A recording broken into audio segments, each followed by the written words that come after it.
Piştî merasîma li stada şehîdên 12 Adarê gel cenazeyê pêşengê şoreşê Nûreddîn Sofî ber bi goristana Şehîd Delîl Sarûxan ve bir. Li wir fermandarê şoreşê bi stranên hunermend Mihemed Şêxo ve hat oxirkirin.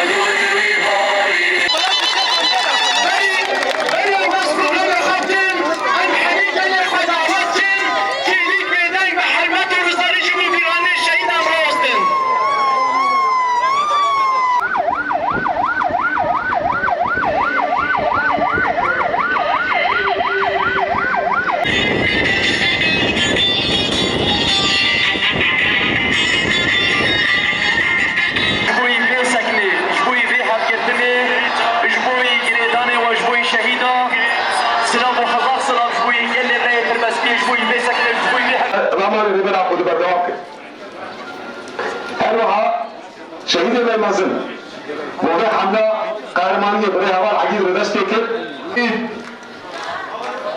हमारे नहशादन के बनाए लेकिन लिए दाई का नाए पेशवाजिया फरमा साहब जी के वाले बकन قوم شهيد خروج البكن